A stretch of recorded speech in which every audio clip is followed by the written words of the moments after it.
Houthi विद्रोहियों ने America की नाक में दम कर रखा है। एक तरफ अमेरिकी राष्ट्रपति ईरान और हूतियों को लगातार धमकी दे रहे हैं, तो इसी बीच हूती विद्रोहियों ने अचानक से एक बार फिर हमला करके अमेरिका और राष्ट्रपति ट्रंप की नींद उड़ा दी है। खबर यह है कि हूती विद्रोहियों ने एक बार फिर उत्तरी लाल सागर में यूएसएस हैरी ट्रूमैन विमान वाहक पोत को निशाना बनाया है। बताया जा रहा है कि अमेरिकी विमान वाहक पोत पर मिसाइलें और ड्रोन दागे गए हैं, जिससे अमेरिका हिल गया है। इन्हीं हमलों को लेकर समूह के सैन्य प्रवक्ता याना सारी ने एक टेलीविजन भाषण में कहा कि विमान वाहक पोत पर पिछले कुछ घंटों में मिसाइलों और ड्रोन से हमले किए गए हैं। साथ ही साथ उन्होंने जोर देकर कहा कि उनके समूह के सैन्य अभियान उत्तरी लाल सागर में शत्रुतापूर्ण युद्ध पोतों को निशाना लगातार इसी तरह से बनाते रहेंगे। इसके साथ साथ याना सारी ने कहा कि रक्षात्मक अभियानों को जारी रखने के लिए माध्यम से दुश्मन यमन की सैन्य क्षमताओं को कमजोर करने में विफल रहा है।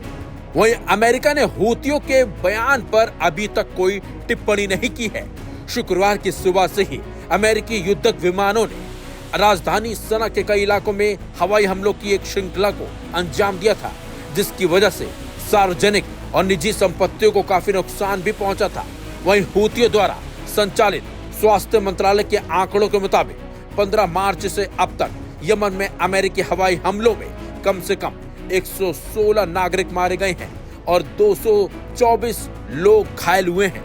आपको बता दें, पिछले महीने अमेरिकी राष्ट्रपति डोनाल्ड ट्रंप ने कहा था कि उन्होंने हूतियों के खिलाफ निर्णायक और शक्तिशाली सैन्य कार्रवाई का आदेश दिया था और बाद में उन्हें पूरी तरह से नष्ट करने की धमकी भी दी थी।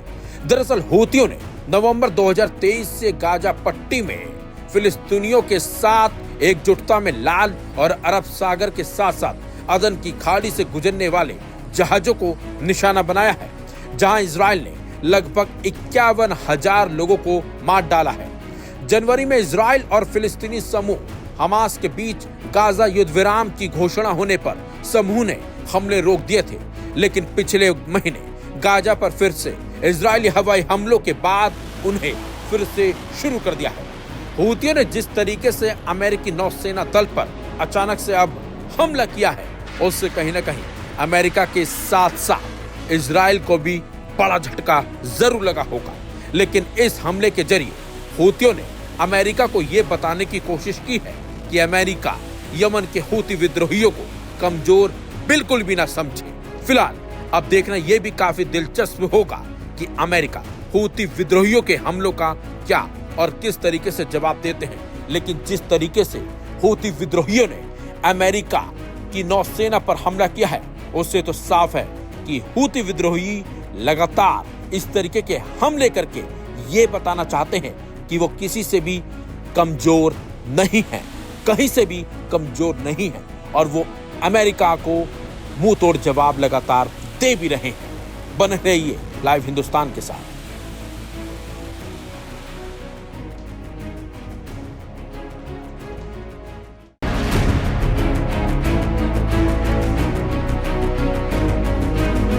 हूती विद्रोहियों से युद्ध के बीच यूएसए यानी अमेरिका को बड़ा झटका लगा है। यूएसए का विमान वाहक पोत यूएसएस हैरी एस ट्रूमैन को लेकर एक बड़ी खबर आई है, जिसे माने तो अमेरिका का यह बाहुबली पोत इन दिनों डैमेज हो चुका है। कारण है कि अमेरिका को अपने दूसरे विमान वाहक पोत का रास्ता मोड़कर यूएसएस हैरी एस ट्रूमैन के साथ करना पड़ा है। मध्य पूर्व में इस वक्त तनाव तेजी से बढ़ रहा है। अमेरिका का विमान वाहक पोत USS Harry S Trueman Yemen के ईरान समर्थित हूती विद्रोहियों के मिसाइल और ड्रोन हमलों का शिकार हो गया है। यह युद्धपोत लगातार लाल सागर में विद्रोहियों के मिसाइल और ड्रोन हमलों को रोकने के लिए संघर्ष कर रहा था।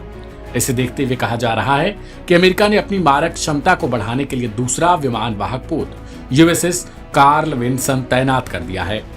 इस विमान वाहक पोत के बारे में कहा जाता है कि यह अत्याधुनिक F-35C लाइटनिंग सेकंड जेट से लैस है। यह आदेश पेंटागन प्रमुख पीट हेग्सेथ ने दिया। इस बाबत टाइम्स ऑफ इसराइल ने एक पोस्ट लिखा है। इसमें बताया गया कि अमेरिकी सेना का कहना है कि दूसरा अमेरिकी विमान वाहक पोत मध्य पूर्व में पहुंचा दिया गया, जहां से वॉशिंगटन की सेना यमन के हूती विद्रोहियों के खिलाफ लगभग रोजाना हवाई हमले कर रही है। यूएसएस कार्ल विन्सन अब इस क्षेत्र में यूएसएस हैरी एस ट्रूमैन के साथ काम कर रहा है। यूएस सेंट्रल कमांड ने एक्स पर एक पोस्ट में दोनों विमान वाहकों से उड़ान भर रहे लड़ाकू विमानों का भी वीडियो जारी किया। गौरतलब है कि पेंटागन ने कुछ हफ्ते पहले ये घोषणा की थी कि वह मध्य पूर्व में अमेरिकी वाहकों की संख्या बढ़ाकर 2 करने वाला है।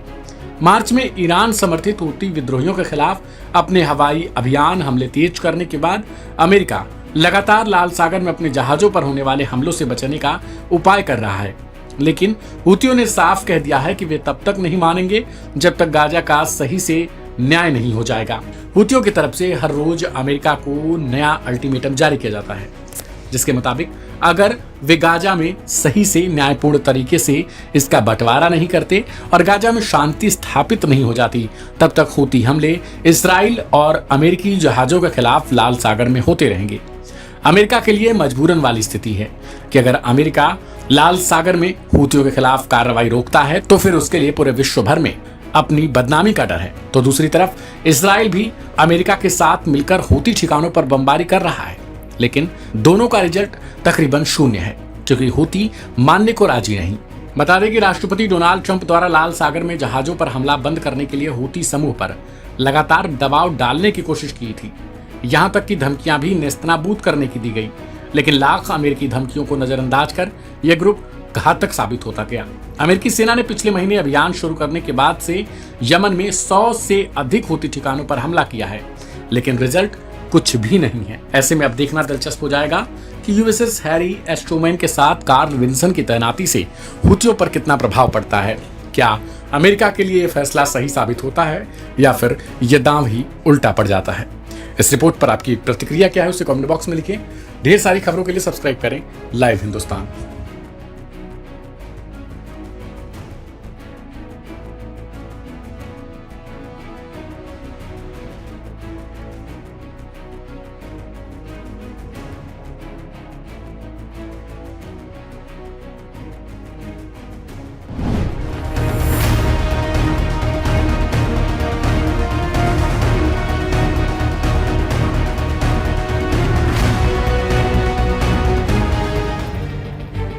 इजराइल गाजा के साथ साथ वेस्ट बैंक पर हमले कर रहा है।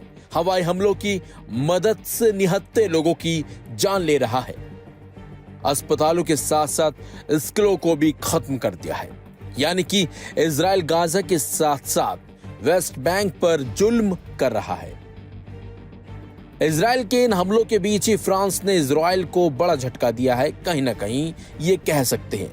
जानकारी के मुताबिक फ्रांस के राष्ट्रपति इमैनुअल मैक्रों ने कहा है कि फ्रांस जून के महीने में फिलिस्तीनी राज्य को मान्यता दे सकता है और बदले में मिडिल ईस्ट के कुछ देश इजराइल राज्य को मान्यता दे सकते हैं। फ्रांस के टेलीविजन पर एक इंटरव्यू के दौरान राष्ट्रपति मैक्रों ने कहा कि हमें फिलिस्तीनी राज्य की मान्यता की ओर बढ़ना होगा और इसलिए अगले कुछ महीनों में हम ऐसा करेंगे। मैं ये किसी को खुश करने के लिए नहीं कर रहा हूं। मैं ऐसा इसलिए करूंगा क्योंकि किसी समय ये सही होगा और क्योंकि मैं एक सामूहिक गतिशीलता में भी हिस्सा लेना चाहता हूं, जिससे फिलिस्तीन की हिफाजत करने वालों को भी इजराइल को मान्यता देने में सक्षम बनाया जा सके, जो कि उनमें से कई लोग नहीं कर रहे हैं। दरअसल 150 देशों ने फिलिस्तीन को एक आजाद राज्य के तौर पर मान्यता दे दी है, लेकिन United state of America, Britain, France, Germany और जापान सहित ज्यादातर अहम वेस्टर्न ताकतों ने फिलिस्तीन को मान्यता नहीं दी है। इसके अलावा इजराइल को मान्यता न देने वाले देशों में सऊदी अरब, ईरान, इराक, सीरिया और यमन भी शामिल हैं। मैक्रों ने इस पर कहा, हमारा मकसद जून में सऊदी अरब के साथ इस सम्मेलन की सदारत करना है, जहां हम कई देशों के जरिए इस डायरेक्शन में कदम उठा सके। जानकारी के लिए आपको बता दें, गाजा में हमास और इजराइल के बीच भयंकर जंग जारी है और इस सब के बीच आम फिलिस्तीनियों की जानें सबसे ज्यादा जा रही हैं। कुछ दिन पहले ही इजराइल के जरिए किए गए एयर स्ट्राइक में 23 लोगों की जान चली गई थी, जिसमें 8 महिलाएं और 8 बच्चे शामिल थे। इजराइल ने तो ये कहकर पल्ला झाड़ लिया था कि हमने हमास के सीनियर कमांडर पर हमला किया था, लेकिन हकीकत ये है कि इन हमलों में आम लोगों की सबसे ज्यादा जान गई है और इजरायली हमलों में आम लोगों की जान ही जा रही है। अब ऐसे में सवाल ये उठता है कि आखिर इन दो देशों की जंग कब रुकेगी और कब निहत्थे लोगों के मरने का सिलसिला थमेगा। लेकिन जंग के बीच कहीं ना कहीं फ्रांस ने इजराइल को एक बड़ा झटका जरूर दे डाला है। हालांकि इस पर मैक्रो ने कुछ और ही बयान जारी किया है और उनका मकसद कुछ और ही है, वो कहना ये चाह रहे हैं। फिलहाल देखना होगा इस पर इजराइल क्या बयान जारी करता है। बने रहे लाइव हिंदुस्तान के साथ।